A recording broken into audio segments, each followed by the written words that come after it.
अक्टूबर 1999। ये महीना ओडिशा राज्य हमेशा याद रखने वाला है, क्योंकि इस महीने की 18 तारीख को एक साइक्लोन ने ओडिशा राज्य को हिट किया, जिसमें 200 किलोमीटर प्रति घंटे की रफ्तार से हवाएं चली और इन हवाओं ने लगभग 45,000 से ज्यादा घरों को उजाड़ दिया, जिसमें 7 लाख से ज्यादा लोग बेघर हो गए। इस साइक्लोन को नाम दिया गया BOB-06 और इसके ठीक 11 दिन बाद यानी 29 अक्टूबर को एक और साइक्लोन ने ओडिशा को हिट किया, जिसमें 260 किलोमीटर प्रति घंटे की रफ्तार से हवाएं चली और इसमें हजारों लोगों की जान गई और साथ ही साथ करोड़ों रुपए की प्रॉपर्टी का लॉस हुआ। और इसके अलावा इस साइक्लोन ने एग्रीकल्चर, ट्रांसपोर्टेशन और इलेक्ट्रिसिटी सप्लाई को भी बहुत ज्यादा इफेक्ट किया। पर सवाल यह है कि what is cyclone and how it is form and why it is so destructive. तो ये सारी चीजें हम जानेंगे आज कहां पर, PW लिटिल चैंप पर, जुनून बैच के अंदर। तो आइए चलिए मेरे साथ चलते हैं, इन सारे नेचुरल फिनोमिनन के बारे में जान के आते हैं। हेलो प्यारे प्यारे नन्हे मुन्ने बच्चा लोग, मैं हूं आलोक चौबे, आप सभी का दोस्त, आप सभी का बड़ा भाई, और मैं आप सभी लोगों का स्वागत करता हूं आपके अपने प्यारे से चैनल PW लिटिल चैंप पर। और मैं यहां पर आ गया हूं आप लोगों के पास एक बार फिर से। हम स्टार्ट करने वाले हैं क्लास 7th फिजिक्स का सेकंड चैप्टर, जिसका नाम है विंड्स, स्टॉर्म एंड साइक्लोन। तो ये सारी चीजें हम सीखेंगे आज की क्लास में। और मैं आप लोगों से एक छोटी सी रिक्वेस्ट करना चाहता हूं लेक्चर को स्टार्ट करने से पहले, कि आप लोग लिखने पर ध्यान ना दीजिए, सारा ध्यान होना चाहिए मेरी बातों पर। मैं आप लोगों को जो बता रहा हूं, जो समझा रहा हूं, उसको ध्यान से समझिए, आपको पूरे नोट्स मिल जाएंगे। आपको जो भी चीजें यहां पर मैं लिखवाऊंगा, जो भी चीजें यहां पर लिखी होंगी, सब कुछ मिल जाएगा PW ऐप पर। तो आप लिखने पर ज्यादा ध्यान ना दें, आप चीजों को सुने और समझे। तो चलिए फिर स्टार्ट करते हैं और देखते हैं कि आज की क्लास में हम क्या क्या सीखने वाले हैं, क्या क्या पढ़ने वाले हैं। और मैं एक चीज बता देता हूं आपको कि इस सिंगल वीडियो में हम पूरे इस चैप्टर को कवर करने वाले हैं। थोड़ा सा इत्तू सा बड़ा हो सकता है लेक्चर, तो घबराना नहीं है। चलिए बात करते हैं कि आज की क्लास में हम लोग क्या क्या सीखेंगे, किन किन टॉपिक्स पर बात करने वाले हैं। तो हम लोग बात करेंगे एयर एक्सर्ट प्रेशर। आखिर इसका मतलब क्या है और ये क्या कहना चाहता है, ये हम एक्सपेरिमेंट के थ्रू, हम कुछ एक्सपीरियंसेस के थ्रू देखेंगे कि क्या हमने ये चीजें एक्सपीरियंस की है या नहीं की है। फिर हम बात करेंगे एयर एक्सपेंड्स ऑन हीटिंग, और उसके बाद हम देखने वाले हैं थंडरस्टॉर्म एंड साइक्लोन्स क्या होते हैं और कुछ सेफ्टी मेजर्स खुद को सेफ रखने के लिए। तो ये सारी चीजें आज के लेक्चर में हम डिस्कस करने वाले हैं, सीखने वाले हैं। तो चलिए बच्चा लोग, सबसे पहले हम लोग बात करते हैं एयर एक्सर्ट प्रेशर, और इसके लिए कुछ एक्टिविटीज है वो परफॉर्म करते हैं। क्या है वो एक्टिविटीज, तो देखिए जरा ध्यान से। यहां पर आप लोगों को दिख रहा है एक कैन, और ये किसका कैन है, ये है टिन का एक कैन है जिसमें मैंने पानी भर रखा है।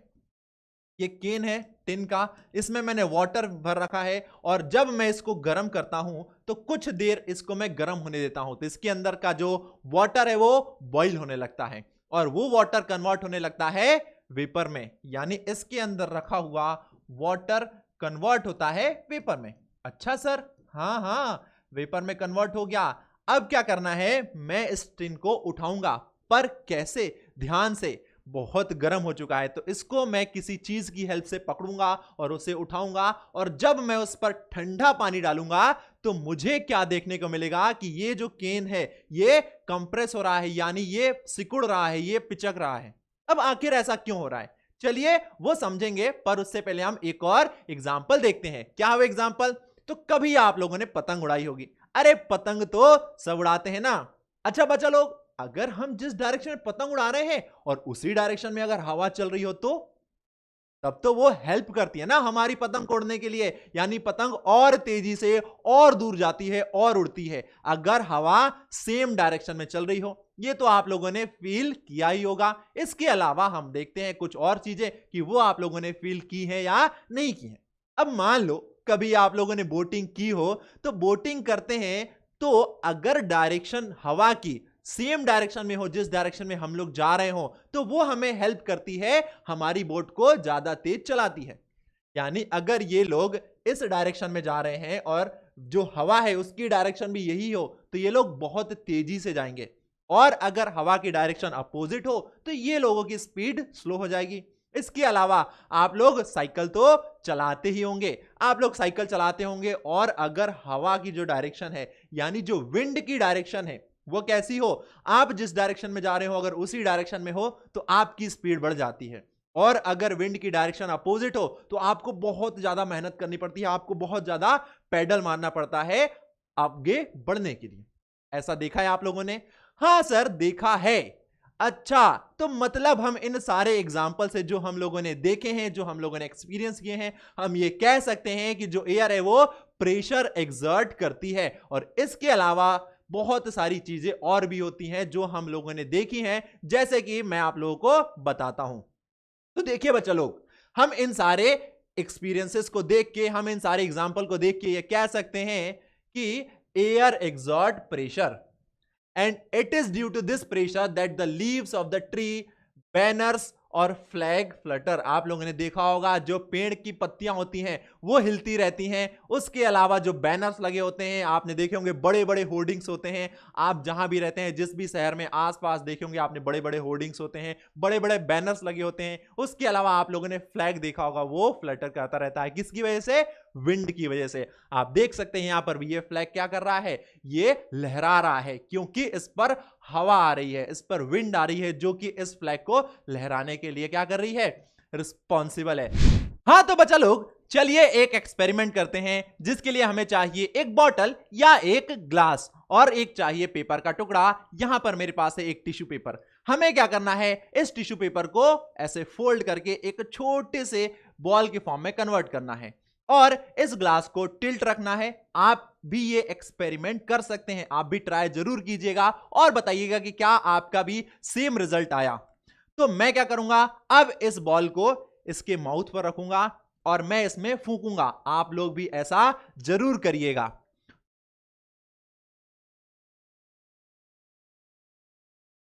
आप देख सकते हैं मैं फूंक रहा हूं तो ये बॉल अंदर नहीं जा रही है, ये अपनी जगह पर है, बल्कि ये बाहर ही आ रही है। एक बार और ट्राई कर लेते हैं हम, शायद अंदर चली जाए।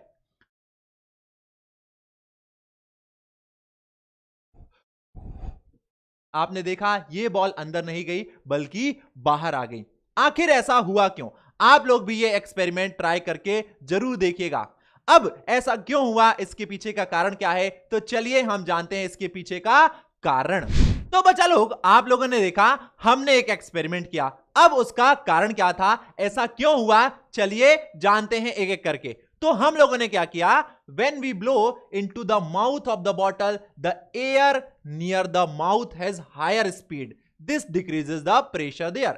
यानी जब हम फूंक रहे थे उस ग्लास में, तो जो ग्लास का माउथ था वहां पर एयर की स्पीड ज्यादा थी, और इसी वजह से वहां पर प्रेशर कम हो गया, और अंदर प्रेशर ज्यादा था, बाहर प्रेशर कम था। इसी प्रेशर डिफरेंस के कारण वो जो टिश्यू पेपर की बॉल थी वो अंदर ना जाके बाहर आ गई। ठीक है, यानी the pressure inside the bottle is higher than near the mouth, the air inside the bottle pushes the ball out, और इसी वजह से अंदर प्रेशर ज्यादा होने की वजह से वो बॉल बाहर आ गई, अंदर नहीं गई। ये चीजें आप लोगों ने देख ली। तो अब क्या करना है, चलिए एक और एक्सपेरिमेंट करते हैं इसी कॉन्सेप्ट पर बेस्ड। हां तो बच्चा लोग, ये देखिए मेरे पास एक पेपर का टुकड़ा है, एक लंबा सा पतली सी स्ट्रिप है। आप भी इस एक्सपेरिमेंट को जरूर करिएगा। अब मैं क्या करता हूं, इस स्ट्रिप को अपने फिंगर्स के बीच में पकड़ता हूं और माउथ के पास रखता हूं, और इसके ऊपर से बहुत तेजी से फूंकता हूं। जरा देखिएगा ध्यान से क्या होगा।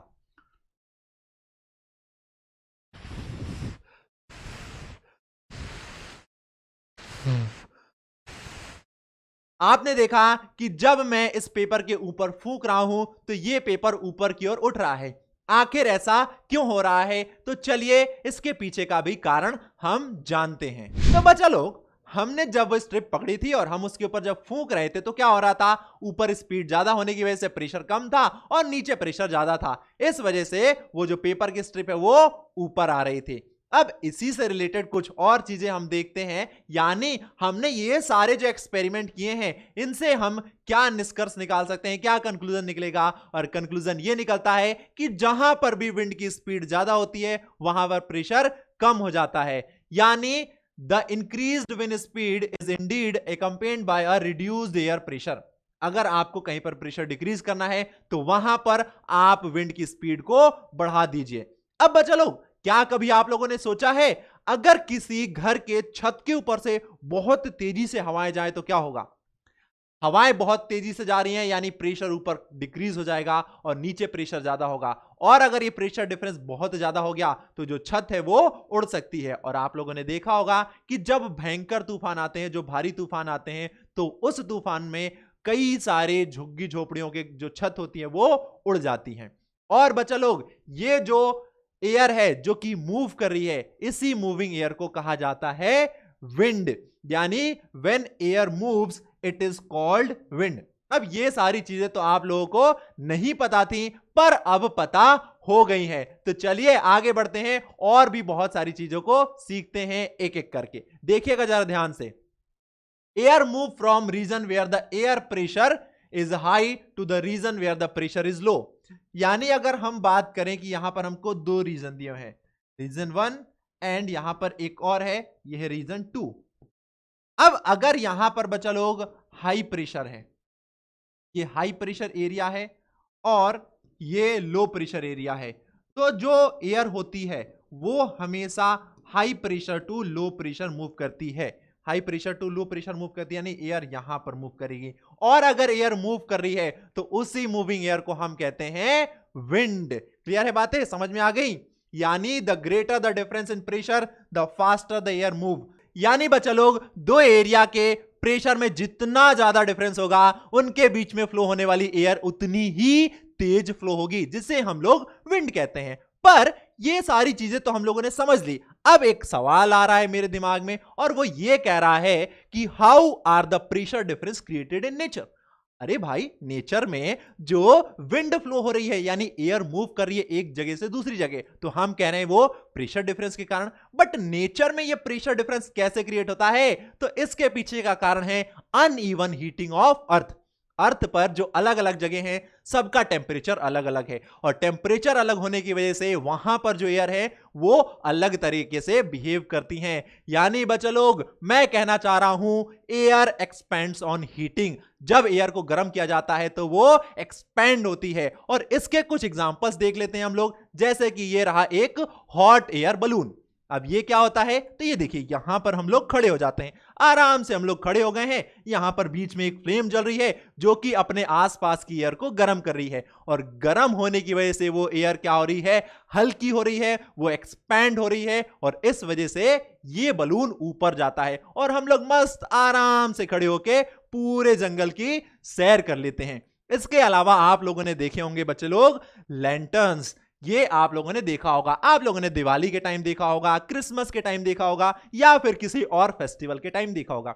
ये जनरली लाइट पेपर के बने होते हैं, और इनके बीच में कैंडल्स रख दी जाती है जो कि जलती हैं, और जलने के कारण वो अपने आसपास की एयर को गर्म करती हैं, जिसकी वजह से वो एयर एक्सपैंड होती है, हल्की होती है, तो और ये चीजें ऊपर जाने लगती हैं। अब ये सारी चीजें मैं आपको बता के समझाना क्या चाहता हूं, तो चलिए ध्यान से देखिएगा। मैं कहना चाहता हूं कि when the same thing occupy more space it become lighter, और इसको हम एक और ही बड़े अच्छे एग्जांपल से समझ लेते हैं। तो देखिए, मेरे पास दो जार हैं, ये रहा एक छोटू सा जार और ये रहा एक मोटू सा जार। अब इस जार में मैं सेम थिंग भर देता हूं। मैं मान लेता हूं कोई गैस है, मैंने इस जार में भर दिया। अब सेम गैस को मैं इस जार में भर देता हूं, तो क्या होगा? यहां पर उसी गैस ने कम एरिया क्या कर रखा है? ऑक्यूपाई, और यहां पर उसी गैस ने ज्यादा एरिया ऑक्यूपाई कर रखा है। अब जो ज्यादा एरिया ऑक्यूपाई कर रखा है गैस ने, तो वो क्या होगी? एक दूसरे से दूर दूर होगी, दूर दूर होगी, उनके बीच में बहुत ज्यादा गैप होगा। तो यहां पर एयर लाइटर होगी और यहां पर थोड़ी भारी हो जाएगी, क्योंकि उसने बहुत कम एरिया ऑक्यूपाई कर रखा है। और इसका क्या रिजल्ट निकलेगा? इसका रिजल्ट निकलेगा the warm air is therefore lighter than the cold air, that is the reason that the smoke goes up. अरे आप लोगों ने कभी अगरबत्ती तो जलाई होगी, मम्मी को पूजा करते हुए देखा होगा, तो आपने देखा होगा कि जो स्मोक होती है वो ऊपर जाती है। और अगर नहीं देखा तो चलिए मैं दिखा देता हूं। देखिए बच्चा लोग, जो अगरबत्ती जलती है उसका धुआं हमेशा ऊपर जाता है, क्योंकि वो गर्म है। गर्म है तो वो हल्की है, वो एक्सपैंड हो गई है, और एक्सपैंड होने के कारण वो ऊपर जाती है। तो ये चीजें आप लोगों ने देखी होंगी। इसके अलावा अब ये जो कन्वेक्शन ऑफ एयर होता है ये क्या होता है, नहीं पता? अरे मैंने आप लोगों को फर्स्ट चैप्टर में पढ़ाया था हीट में land breeze and sea breeze के बारे में, तो उसके बारे में थोड़ी बहुत चीजें हम फिर से देख लेते हैं। और क्या है वो, तो जरा देखिएगा। In nature there are several situation where warm air rises at a place. बहुत सारी सिचुएशन होती हैं, जैसे हम यहां पर देख लेते हैं, ये एक बीच का एरिया है। यहां पर आप देख सकते हैं ये वाला जो पार्ट है ये क्या है, वाटर बॉडी है, और ये है लैंड एरिया। अब ड्यूरिंग द डे टाइम, दिन के समय क्या होता है, सन रेज आती हैं दोनों जगह पर ये जो लैंड वाला एरिया है ये जल्दी से हीटअप हो जाता है एज कंपेयर टू वाटर। अब ये गर्म है, इसके कांटेक्ट में जो एयर आती है वो भी गर्म होती है और वो ऊपर उठती है एक्सपैंड होके। अब एयर एक्सपैंड होके ऊपर उठ रही है और यहां पर ठंडी हवाएं हैं। अब ये ठंडी हवाएं क्या करेंगी, यहां पर जो स्पेस खाली हुआ है उसको भरने के लिए ये लैंड की ओर फ्लो होने लगेंगी। तो यहां से ठंडी हवाएं जा रही हैं लैंड पर, और लैंड पर जो गर्म हवाएं थी जो कि ऊपर उठ चुकी हैं वो अब जाएंगी इस स्पेस को फिल करने के लिए, कहां, वाटर बॉडी में। और इसी तरीके से एयर का फ्लो चलता रहता है और इसे हम कहते हैं सर्कुलेशन ऑफ विंड। और ऐसा क्यों हो रहा है, क्योंकि टेम्परेचर डिफरेंस हो रहा है। टेम्परेचर डिफरेंस के कारण पूरे अर्थ पर एयर फ्लो होती रहती है, जिसे हम कहते हैं विंड, और अलग अलग नाम से जाना जाता है विंड को। हम आगे पढ़ेंगे, हम एक बहुत ही इंपॉर्टेंट विंड के बारे में पढ़ते हैं जिसे हम मॉनसून विंड कहते हैं, वो हम पढ़ेंगे, उसको हम समझेंगे कि वो क्या होती है। The air pressure at that place is lowered. The cold air from the surrounding area rushes in to fill this place. This set up the convection in air. जो हमने देखा था, हमने लास्ट लेक्चर में भी देखा था land breeze and sea breeze के अंदर। तो प्यारे प्यारे बच्चे लोग, समझ में आ रही हैं चीजें या नहीं आ रही हैं? थोड़ा मुझे बताते रहना बीच बीच में कि हाँ सर समझ में आ रही हैं, तभी तो हम और अच्छे से चीजों को पढ़ेंगे, समझेंगे और सीखेंगे। चलिए अब मैं बताता हूं कि आखिर ऐसा क्या होता है जिसकी वजह से जो विंड है वो सर्कुलेट होती है पूरे अर्थ पर। तो देखो भाई, अगर हम बात करें कि अर्थ पर जो एनर्जी का सबसे मेन सोर्स है वो कौन है, तो वो है हमारे सूरज चाचू। और वो कहां है, तो ये रहे हमारे सूरज चाचू यहां पर कहीं पर। ये हैं सूरज चाचू जिनसे आ रही हैं सन रेज, आप देख सकते हैं ये भयंकर सन रेज हैं। और ये हैं अर्थ, अर्थ पर सन रेज आ रही हैं, कुछ इस कदर आती हैं। और अगर हम देखें कि अर्थ के किस पार्ट पर सबसे ज्यादा सन रेज आती हैं, तो वो वाला पार्ट होता है इक्वेटोरियल रीजन। अब ये इक्वेटर क्या होता है सर? गुड क्वेश्चन, अच्छा क्वेश्चन है ना। इक्वेटर क्या होता है, तो चलो हम देखते हैं अच्छे से इक्वेटर क्या होता है। ये देखो, ये रहा बच्चा लोग अर्थ का स्ट्रक्चर। अब हम अर्थ को कंसीडर कर रहे हैं एक स्फीयर के फॉर्म में, और अगर हम अर्थ के सेंटर में एक लाइन खींचे, ये वाली लाइन, तो इस लाइन को कहा जाता है इक्वेटर। और ये जो टॉप मोस्ट पॉइंट है ये क्या है, ये पोल है। कौन सा पोल है बच्चा लोग, तो ये है नॉर्थ पोल, और नीचे जो है ये है south pole. North pole, south pole and equator. अब देखो, इक्वेटर है, सबसे ज्यादा सनलाइट आती है सन से इस रीजन में, इस वाले पार्ट में, यानी यहां पर है सन, और सन से सबसे ज्यादा जो सनलाइट आती है वो इस वाले पार्ट में आती है, इस रीजन में। अब जहां पर सबसे ज्यादा सनलाइट होगी वहां पर टेम्परेचर सबसे ज्यादा होगा, यानी इस वाले पार्ट में टेम्परेचर सबसे ज्यादा है। अब टेम्परेचर सबसे ज्यादा है तो यहां पर जो एयर होगी वो गर्म होगी, और गर्म होने के कारण वो एक्सपैंड होगी और वो ऊपर उठेगी। यानी इस इक्वेटर पर जितनी भी एयर होती है वो गर्म होने के कारण ऊपर उठ रही है। अब ऊपर उठ रही है तो यहां पर क्या हो गया बच्चा लोग, वॉइड बन गया, यहां पर खाली जगह बन गई। तो क्या होता है कि ये 0 डिग्री से 30 डिग्री, ये है 30 डिग्री लैटिट्यूड नॉर्थ, और ये है 30 डिग्री लैटिट्यूड साउथ, और ये है 0 डिग्री। तो इस 0 डिग्री से 30 डिग्री और इस 0 डिग्री से 30 डिग्री नॉर्थ और साउथ दोनों जगह पर क्या होगा, यहां पर ठंडी हवाएं और यहां पर भी ठंडी हवाएं। अब क्या होगा, यहां से ठंडी हवाएं जा रही हैं इक्वेटर की ओर, यहां से ठंडी हवाएं आ रही हैं इक्वेटर की ओर। ये आप देख सकते हैं, ये आप देख सकते हैं, ये आपको दिख रहे होंगे एरो के थ्रू कि यहां से ठंडी हवाएं जा रही हैं साउथ से इक्वेटर की ओर, और नॉर्थ से भी आ रही हैं इक्वेटर की ओर। क्यों हो रहा है ऐसा, क्योंकि यहां पर जो एयर थी वो गर्म हुई, गर्म होने के कारण ऊपर उठी, तो यहां पर वॉइड क्रिएट हो गया। अब इस वॉइड को फिल करने के लिए ऊपर से हवाएं आ रही हैं, नीचे से हवाएं जा रही हैं। अब सेम कहां पर होता है? पोल्स पर होता है। जो ये पोल्स है बच्चे लोग, ये बहुत ठंडे हैं, यानी ये वाला जो रीजन है, ये वाला जो रीजन है, ये बहुत ठंडा होता है। अब बहुत ठंडा होने की वजह से यहां पर जो एयर का प्रेशर है वो बहुत ज्यादा है। अब इसके कंपैरिजन में ये जो 60 डिग्री लैटिट्यूड साउथ है और इसके कंपैरिजन में जो 60 डिग्री लैटिट्यूड नॉर्थ है, ये क्या होते हैं? गर्म होते हैं। तो अब यहां से हवाएं ऊपर उठेंगी और इन पोल से हवाएं कहां आएंगी? 60 डिग्री लैटिट्यूड की ओर। यहां से हवाएं गर्म होकर ऊपर उठेंगी और इन पोल्स से हवाएं कहां जाएंगी? 60 डिग्री लैटिट्यूड की ओर। यानी प्रेशर डिफरेंस क्रिएट हो रहा है ड्यू टू टेम्परेचर डिफरेंस, और इसी वजह से जो एयर है उसका फ्लो कंटिन्यूअसली हो रहा है पूरे अर्थ पर। अगर हम इसको प्रॉपर देखें कि हमारे अर्थ पर हवाओं का सर्कुलेशन कैसा होता है, तो ये रहा एक एग्जांपल जो कि दिखा रहा है हवाएं कैसे फ्लो होती हैं पूरे अर्थ पर। हवाएं क्यों फ्लो रही हैं? क्योंकि टेम्परेचर डिफरेंस है अलग अलग जगह पर, और ये टेम्परेचर डिफरेंस क्रिएट कर रहा है प्रेशर डिफरेंस, जिसकी वजह से विंड का सर्कुलेशन हो रहा है पूरे अर्थ पर। चलिए फिर आगे बढ़ते हैं और बात करते हैं एक बड़े ही इंटरेस्टिंग क्वेश्चन की। आप लोगों ने कभी सोचा कि यहां पर जो हवाएं हैं इनकी डायरेक्शन सीधी होनी चाहिए, यानी नॉर्थ से इक्वेटर की ओर हवाएं आनी चाहिए, साउथ से इक्वेटर की ओर हवाएं आनी चाहिए, बट इन एरो के डायरेक्शन ऐसे क्यों हैं? ये एरो सीधे क्यों नहीं है? यानी do you wondered why the winds shown in the figure are not in exact north and south direction? क्या आप लोगों को पता है इसका कारण क्या है? अगर नहीं पता तो चलिए मैं बताता हूं। बच्चा, हम लोगों को पता है कि जो अर्थ है वो अपने एक्सिस पर घूमती रहती है, और अपने घूमने के कारण जो हवाएं हैं उनकी डायरेक्शन भी चेंज हो जाती है। यानी a change in direction is however caused by the rotation of the earth. Earth अपने एक्सिस पर रोटेट कर रही है, और इसी रोटेशन के कारण जो हवाएं हैं इनकी डायरेक्शन एग्जैक्ट नॉर्थ साउथ ना रह के बदल जाती है, ये चेंज हो जाती हैं। तो ये आप लोगों को शायद पता होगा, बट आप लोग कंफ्यूज हो गए होंगे, पर अब नहीं होंगे क्योंकि अब मैंने आप लोगों को बता दिया है। तो चलो भाई आगे बढ़ते हैं और बात करते हैं uneven heating of land and water. अब क्या होता है ड्यूरिंग द समर? समर के टाइम पर जब सनलाइट आती है तो जो लैंड एरिया है वो बहुत ज्यादा गर्म हो जाता है एज कंपेयर टू वाटर।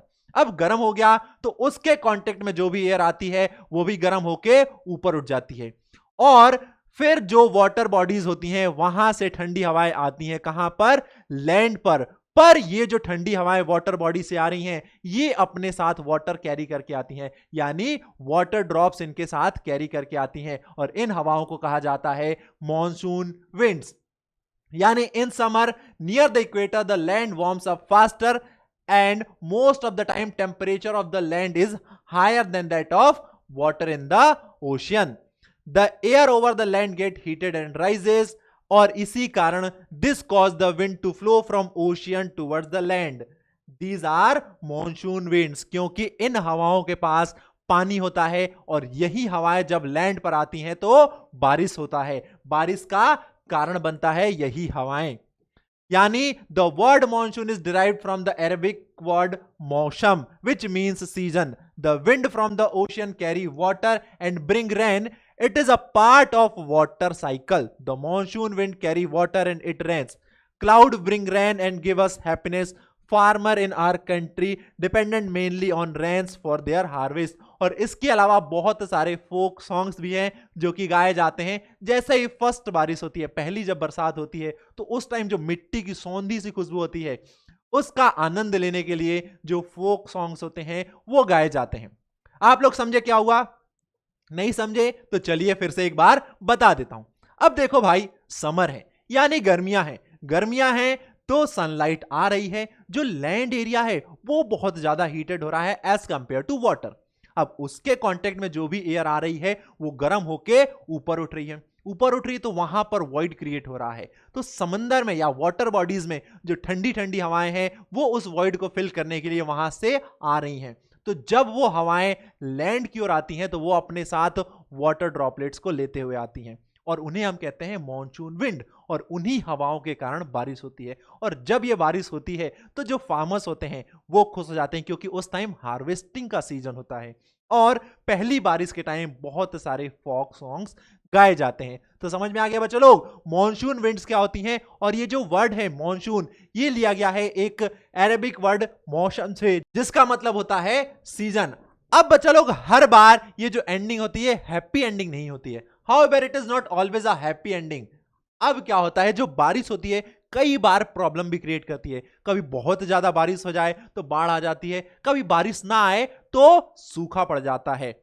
यानी in nature itself there are certain situation that can sometime create disaster and pose threat to human, animal and plant lifes. और इन्हीं में से हम दो फिनोमिनन के बारे में पढ़ने वाले हैं आगे, और वो दो फिनोमिनन है थंडरस्टॉर्म एंड साइक्लोन। तो एक एक करके हम इन दोनों को पढ़ेंगे। तो चलिए स्टार्ट करते हैं। सबसे पहले हम बात करते हैं थंडरस्टॉर्म की। क्या होता है थंडरस्टॉर्म, तो एक एक करके हम देखेंगे, पढ़ेंगे और समझेंगे। तो देखिए बच्चों लोग, थंडरस्टॉर्म क्या होता है। Thunderstorm develop in A hot humid tropical area like India very frequently. यानी थंडरस्टॉर्म को डेवलप होने के लिए एक क्लाइमेट चाहिए। और कैसा होना चाहिए वो क्लाइमेट, तो वो हॉट होना चाहिए, ह्यूमिड होना चाहिए, जैसे कि है इंडिया। और क्या होता है वहां पर, the rising temperature produces strong upward rising wind. अब टेम्परेचर ज्यादा होता है कहां पर, हॉट ह्यूमिड एरिया में। इंडिया की अगर हम लोकेशन देखें तो ये ट्रॉपिक ऑफ कैंसर के पास में है। यानी ये इक्वेटर से हम देखें तो ज्यादा डिस्टेंस पर नहीं है। मतलब ज्यादा डिस्टेंस का मतलब 2-4 किलोमीटर नहीं, हजारों किलोमीटर की डिस्टेंस है। पर वो उस रीजन में आता है जहां पर सूर्य की किरणें काफी ज्यादा होती हैं। तो अब टेम्परेचर ज्यादा होने की वजह से यहां पर जो गर्म हवाएं हैं वो ऊपर उठती हैं। और गर्म हवाएं ऊपर उठती हैं तो वह क्या करती हैं, अपने साथ वाटर ड्रॉपलेट को अपवर्ड ऊपर लेके जाती हैं। यानी these winds carry water droplets upward where they freeze and fall down again. क्या हो रहा है बच्चों लोग, हाई टेम्परेचर के कारण हवाएं गर्म हो रही हैं, वो ऊपर उठ रही हैं और अपने साथ वाटर ड्रॉपलेट को ऊपर लेके जा रही हैं। और जैसे जैसे वाटर ड्रॉपलेट्स ऊपर जा रही हैं, क्या हो रहा है, वो फ्रीज हो जा रही हैं। और फ्रीज होने के बाद वापस वो नीचे गिर रही हैं। अब वाटर ड्रॉपलेट्स नीचे आ रही हैं और हवाएं ऊपर जा रही हैं। देखिएगा जरा ध्यान से, वाटर ड्रॉपलेट्स नीचे आ रही हैं, हवाएं ऊपर जा रही हैं। तो ये जो स्विफ्ट मूवमेंट होता है एयर का अपवर्ड और वाटर ड्रॉपलेट्स का डाउनवर्ड, तो इस स्विफ्ट मूवमेंट के कारण क्या होता है बच्चा लोग, लाइटनिंग क्रिएट होती है और साउंड प्रोड्यूस होता है। यानी the swift movement of falling water droplets with the rising air creates lightning and sound. It is the event that we call a thunderstorm. समझ में आया। एक बार फिर से बताता हूं, जो हॉट ह्यूमिड एरिया होता है वहां पर टेम्परेचर ज्यादा होता है। इस वजह से हवाएं जो हैं वो कांटेक्ट में आने की वजह से गर्म होती हैं और वो ऊपर उठती हैं। और ऊपर उठती हैं तो अपने साथ वाटर ड्रॉपलेट्स को ऊपर लेके जाती हैं, जो कि एक हाइट पर जाने के बाद फ्रीज होके वापस नीचे गिरने लगती हैं। अब वाटर ड्रॉपलेट्स जो फ्रीज होके नीचे गिर रहा है वो कहां आ रहा है, डाउनवर्ड मोशन में, और हवाएं जा रही हैं ऊपर। तो ये दोनों का जो स्विफ्ट मूवमेंट होता है, इसके कारण लाइटनिंग क्रिएट होती है और साउंड प्रोड्यूस होता है। और इसी इवेंट को कहा जाता है थंडरस्टॉर्म। समझ में आ गया। चलिए फिर और आगे बात करते हैं। थंडरस्टॉर्म के बाद हम बात करते हैं किसकी, एक और फिनोमिनन जिसको कहा जाता है साइक्लोन। क्या होता है वो, तो देखते हैं हम एक एक करके। Before cloud formation, water takes up heat from the atmosphere to change into vapor. अब वाटर लिक्विड स्टेट में है, अगर उसको वेपर में कन्वर्ट होना है तो उसको हीट चाहिए। और वो हीट कहां से मिल रहा है, एटमॉस्फेयर ने। तो वाटर ड्रॉपलेट ने एटमॉस्फेयर से हीट ली और उस हीट को लेके वो वेपर में कन्वर्ट हो गया। यानी अगर यही प्रोसेस उल्टी हो तो वेपर अगर वाटर ड्रॉपलेट में कन्वर्ट हो तो हीट निकलेगी और वो कहां जाएगी, एटमॉस्फेयर पे। फिर से सुनिएगा मैं क्या कहना चाहता हूं, अगर वाटर ड्रॉपलेट को कन्वर्ट होना है वेपर में तो वो एटमॉस्फेयर से हीट लेगा। अब यही वाटर वेपर अगर वाटर ड्रॉपलेट में कन्वर्ट हो रहा है तो यहां से हीट निकलेगी और वो हीट जाएगी एटमॉस्फेयर में। और एटमॉस्फेयर में जो हीट जाएगी तो वो एयर को करेगी गर्म। यानी when water vapour changes back to liquid form as raindrop, this heat is released into the atmosphere, and the heat released to the atmosphere warm the air around. The air tends to rise and cause a drop in a pressure.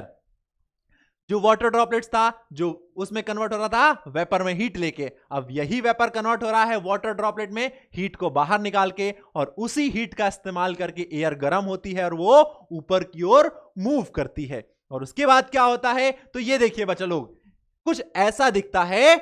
क्या दिखता है, तो अभी आपको बता रहा हूं मैं, जो more air rushes to the centre of the storm and this cycle is repeated. जैसे जैसे टेम्परेचर बढ़ता जाता है वहां का प्रेशर कम होता जाता है और बहुत तेजी से हवाएं चलने लगती हैं। The chain of events and with the formation of a very low pressure system with very high speed winds revolving around it. ये देखिए, कुछ ऐसा फॉर्मेशन होता है, अंदर प्रेशर बहुत कम है और इसी वजह से हवाएं कंटिन्यूअसली रिवॉल्व करती रहती हैं उस एरिया के अराउंड। ठीक है, it is the weather condition that we called a cyclone, और इस तरीके से बनता है कुछ साइक्लोन। अब कौन कौन से फैक्टर्स होते हैं जिन पर साइक्लोन डिपेंड करता है, तो वो फैक्टर हैं wind speed, wind direction, temperature and humidity contribution to the development of cyclone. यानी ये सारे फैक्टर्स हैं जिन पर साइक्लोन डिपेंड करता है। क्लियर है, समझ में आ गई सारी बातें, क्या होता है थंडरस्टॉर्म एंड क्या होता है साइक्लोन। फिर आगे बढ़ते हैं और हम देखते हैं कि ये जो थंडरस्टॉर्म एंड साइक्लोन आते हैं इनसे क्या क्या डिस्ट्रक्शन होता है, क्योंकि ये बहुत हार्मफुल फिनोमिनन है, नेचुरल फिनोमिनन है, और ये जब आते हैं तो बहुत ह्यूज स्केल पर डैमेज होता है। और क्या क्या डैमेज होता है हम देख लेते हैं। Cyclone can be very destructive, strong winds push water towards the शोर even if the storms in 100 kilometre away. जैसे कि हमने देखा था बच्चा लोग, साइक्लोन उड़ीसा में साइक्लोन आया था 18 अक्टूबर 1999 को, और फिर एक आया था 29 अक्टूबर 1999, और उसमें हवाएं कितनी स्पीड से चली थी, 200 किलोमीटर प्रति घंटे की रफ्तार से, 260 किलोमीटर प्रति घंटे की रफ्तार से। जब इतनी तेज हवाएं चलती हैं तो जो समंदर होता है वहां से लहरें, बहुत ऊंची ऊंची लहरें आती हैं किनारे तक, और जब आके वो टकराती हैं तो कोस्टल एरियाज को बहुत डैमेज पहुंचाती हैं। और ये साइक्लोन समंदर में चाहे कितनी भी दूरी पर क्यों ना हो, ये डैमेज करता ही है वहां पर जो मछुआरे होते हैं उनको, या कोस्टल एरियाज जो होते हैं उनको। जैसे यहां पर कह रहा है कि अगर ये स्टॉर्म हंड्रेड्स ऑफ किलोमीटर दूर भी हो तो भी इसका काफी ज्यादा इफेक्ट देखने को मिलता है। These are the first indication of an approaching cyclone. The water waves produced by the wind are so powerful that a person cannot overcome them। यानी अगर कोई व्यक्ति है जो कि उस समय समंदर में है जब साइक्लोन आ रहा है, और अगर वो उसमें फंस जाए तो उसके बचने के चांसेस बहुत कम होते हैं, क्योंकि इससे प्रोड्यूस होने वाली, इस विंड से प्रोड्यूस होने वाली जो वेव्स होती हैं वो बहुत पावरफुल होती हैं। The rising water may be as high as 3 to 12 metre and it appears like a water wall moving towards the shore. अब बच्चों लोग, इस साइक्लोन के कारण जो विंड जनरेट होती है वो विंड इतनी बड़ी बड़ी वाटर वेव्स क्रिएट करती है जिनकी हाइट 3 से 12 मीटर बड़ी लंबी हो सकती है। और ऐसा लगता है कि कोई वाटर की वॉल है, कोई दीवार है जो कि किनारे की ओर बढ़ रही है।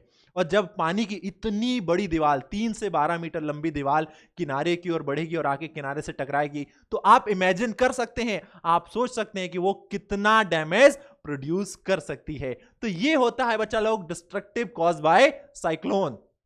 इसके अलावा क्या होता है, as a result the sea water enter the low lying coastal area causing severe loss of life and property. It also reduce the fertility of soil. अब जो बार बार पानी आता है समंदर का, वो क्या करता है, उस एरिया की सॉइल की फर्टिलिटी को भी डिक्रीज करता है, यानी वहां पर फार्मिंग करना भी मुश्किल हो जाता है। यानी वो जो साइक्लोन आ रहा है वो लाइफ एंड प्रॉपर्टी को लॉस तो कर ही रहा है, बट उसके साथ साथ वहां की जो सॉइल है उसको भी इनफर्टाइल कर रहा है, तो ये डबल लॉस कर रहा है। A cyclone is known by different name in different part of the world. अब it is called hurricane in the American continent. अब देखिए, चीज एक ही है, वैसे ही फॉर्मेशन हो रहा है, वही नेचुरल फिनोमिनन है, बट अलग अलग जगहों पर इनको अलग अलग नाम से जाना जाता है। जैसे साइक्लोन को जाना जाता है हरिकेन के नाम से, कहां, अमेरिकन कॉन्टिनेंट में। अगर वही साइक्लोन फिलीपींस एंड जापान में आया है तो उसको टाइफून कहा जाता है। तो एक ही चीज है बट अलग अलग नाम है। तो आपसे पूछा जा सकता है कभी कि जो हरिकेन है इसे कहां पर कहा जाता है, या किस एरिया में हरिकेन नाम से जाना जाता है साइक्लोन को, तो आप कहेंगे अमेरिकन कॉन्टिनेंट में, और टाइफून नाम से जाना जाता है फिलीपींस एंड जापान में। साइक्लोन के बारे में तो देखो बच्चों लोग, साइक्लोन का फॉर्मेशन कुछ इस टाइप का होता है और वो ऐसा दिखाई देता है।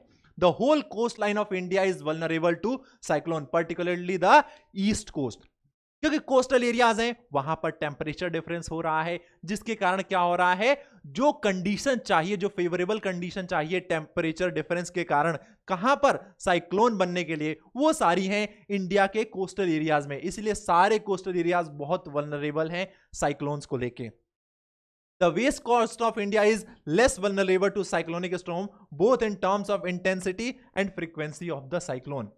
यानी अगर हम अभी तक का एनालिसिस करें, पहले से लेके अभी तक, आज तक की बात करें, तो जितने भी साइक्लोन्स आए हैं, जितने भी मेजर साइक्लोन्स आए हैं, वो mostly eastern coast of India पर होते हैं। वेस्टर्न कोस्ट पर जो साइक्लोन आते हैं उनकी इंटेंसिटी भी कम होती है और उनकी फ्रीक्वेंसी भी कम होती है, यानी काफी एक समय अंतराल के बाद आते हैं। बट ईस्टर्न कोस्ट में बहुत जल्दी जल्दी ये साइक्लोन्स आते हैं। हम बात कर रहे हैं इंडिया के पर्सपेक्टिव में।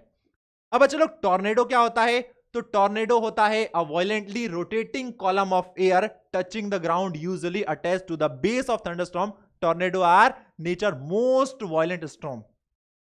आप लोगों ने कभी देखा होगा टॉर्नेडो कैसा होता है? तो आसमान से ऐसा लगता है बादल है जो कि जमीन पर आ रहे हैं। आप यहां पर देख सकते हैं, आपको यहां पर दिख रहा होगा टॉर्नेडो। ऐसा लग रहा है कि एक फनल बनी हुई है जो कि आसमान को जमीन से कनेक्ट कर रही है। और ये जो टॉर्नेडो होते हैं ये बहुत ही ज्यादा वायलेंट होते हैं और नेचर के सबसे वायलेंट स्टॉर्म कहलाते हैं। Tornado in our country, they are not very frequent. A tornado is a dark funnel shaped cloud that reaches from the sky to the ground। आप यहां पर देख सकते हैं। और ये हम बात करें कि हम लोग सुरक्षित है इससे, यानी इंडिया में टॉर्नेडो देखने को नहीं मिलता है, यानी हम लोग इससे सेफ हैं। बट जो दूसरी कंट्रीज हैं वहां पर टॉर्नेडो का कहर बहुत ज्यादा होता है और ये बहुत डैमेज प्रोड्यूस करते हैं। ठीक है, most of the tornadoes are weak. A violent tornado can travel at a speed of 300 kilometer per hour. Tornado में form within cyclone. Cyclone के अंदर भी टॉर्नेडो बन सकता है। अब बच्चा लोग सोचिए, वो हवाएं जो कि उड़ीसा से आके टकराई थी वो 200 किलोमीटर प्रति घंटे की रफ्तार से थी, 260 किलोमीटर प्रति घंटे की रफ्तार से थी, और उन हवाओं ने 45,000 से ज्यादा घर उजाड़ दिए थे और 7 लाख से ज्यादा लोगों को बेघर कर दिया था। अब ये जो हवाएं हैं 300 किलोमीटर प्रति घंटे की रफ्तार से हैं, यानी अगर ये टकराती तो आप सोच सकते हैं डैमेज का लेवल कितना ज्यादा होता, डिस्ट्रक्शन का लेवल कितना ज्यादा होता। बट इंडिया में वो कंडीशंस नहीं होती हैं जो चाहिए टॉर्नेडो के फॉर्मेशन को। ओके, समझ में आ गया। अब हमें क्या करना चाहिए इन सब चीजों में, जब ये सारे नेचुरल फिनोमिनन हो रहे हैं, या फिर इनसे बचने के लिए हमको क्या क्या सेफ्टी मेजर्स लेने चाहिए, तो वो भी हम देख लेते हैं। A cyclone forecast and warning service होनी चाहिए, यानी जो वेदर डिपार्टमेंट होता है उनको साइक्लोन बनने के और साइक्लोन आने के 24 से 48 घंटे पहले तक ये चीजें पता चल जाती हैं कि कहां पर साइक्लोन फॉर्मेशन हो रहा है और कब ये जाके कोस्टल एरिया को हिट करेगा।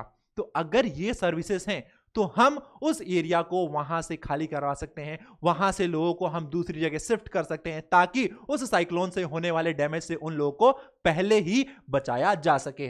Rapid communication of warning to the government agency, the ports, the fishermanship and to the general public, यानी ये रैपिड कम्युनिकेशन सर्विस होनी चाहिए जिससे कि लोगों को अवेयर किया जा सके इन नेचुरल फिनोमिनन के बारे में, जिससे कि लोग अपने आप को एक सुरक्षित जगह पर ले जाएं।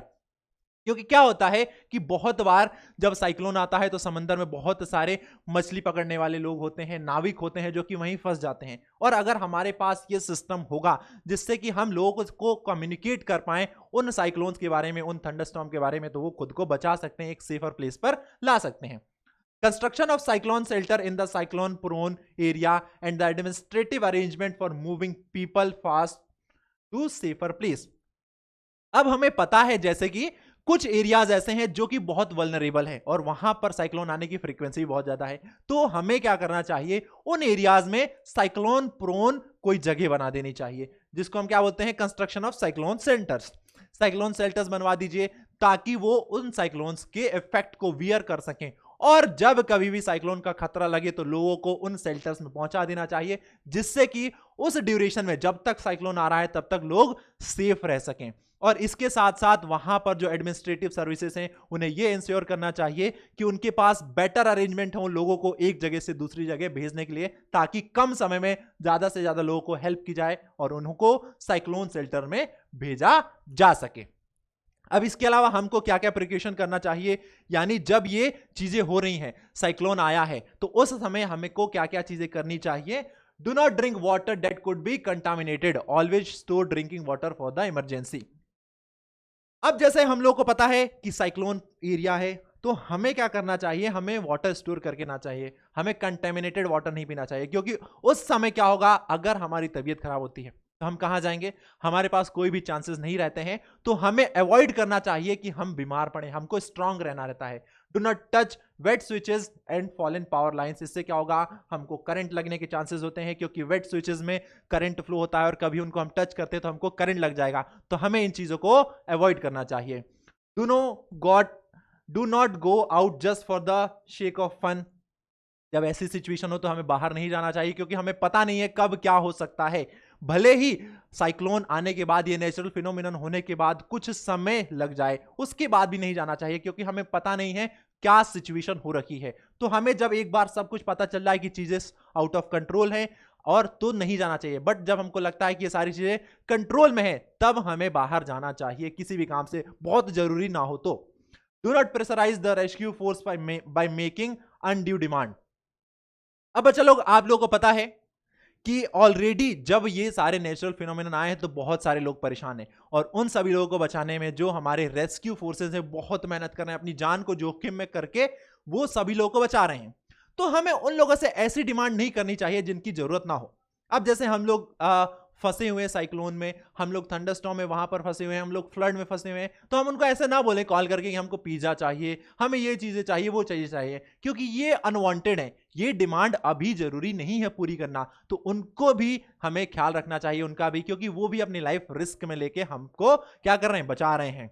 Cooperate and help your neighbour and friends, और हमें सिर्फ अपना नहीं, अपने आसपास के लोगों का, अपने नेबर्स का, अपने दोस्तों का भी ध्यान रखना चाहिए, ताकि वो भी किसी प्रॉब्लम में ना रहें। और इसके अलावा कुछ एडवांस टेक्नोलॉजी है जिन्होंने काफी ज्यादा हेल्प किया है, यानी अगर हम बात करें पिछले कई सालों में, तो एडवांस टेक्नोलॉजी की हेल्प से हमने काफी ज्यादा लोगों को बचाया है। बट अभी भी बहुत ज्यादा जरूरत है इन टेक्नोलॉजी को इंप्रूव करने के लिए, ताकि जो लॉस होता है उसको हम कम से कम कर सकें, हम उसको रिड्यूस कर सकें। यानी thanks to satellite and radars, a cyclone alert or cyclone watch is issued 48 hours before any expected storm and a cyclone warning is issued 24 hours before। यानी इतने घंटे पहले हमको चीजें पता चल जाती है, जिससे कि हम खुद को बचा सकते हैं, हमें सफिशिएंट टाइम मिल जाता है एक जगह से दूसरी जगह जाने के लिए। The message is broadcasted every hour or half hour when a cyclone is nearer the coast guard. Several nation and international organization cooperate to monitor cyclone related disaster। अब बच्चा लोग, आप लोगों ने देखा होगा अभी कुछ रिसेंट में कुछ साइक्लोन्स आए थे, तो आप लोगों ने न्यूज देखा होगा, तो वहां पर हर घंटे खबर चलती रहती है, हर घंटे न्यूज चलती रहती है, अपडेट होते रहते हैं इंसान कि कब क्या हुआ, साइक्लोन कितनी दूर पहुंचा, उसकी स्पीड कितनी है, वो कितनी तेजी से आगे बढ़ रहा है, कब तक एक्सपेक्टेड है कि वो उस कोस्टल एरिया को हिट करेगा। इससे क्या होता है, लोग अपडेटेड रहते हैं, तो उसके अकॉर्डिंग वो एक्शंस लेते हैं और खुद को बचाते हैं। इसके अलावा बहुत सारे नेशनल एंड इंटरनेशनल ऑर्गेनाइजेशंस लगे रहते हैं इन डिजास्टर को कंट्रोल करने के लिए, और जो नेबर कंट्री हैं वो भी काफी ज्यादा हेल्प करती हैं अपनी कंट्रीज के आसपास, जो कंट्रीज हैं जहां पर ये डिजास्टर्स होते हैं। तो बच्चा लोग, ये था आप लोगों का चैप्टर जिसका नाम था विंड, साइक्लोन, स्टॉर्म, जिसको हम लोगों ने कर लिया है कंप्लीट, जिसके बारे में हमने सारी चीजें पढ़ ली है। तो अब क्या करना है, अब मस्ती करते रहना भाई, पढ़ाई तो कर ली है आप लोगों ने, अब जाइए मस्ती कीजिए, खाइए पीजिए, अपना ख्याल रखिए, और मिलते हैं बहुत जल्द। तब तक के लिए tata, bye bye and thank you.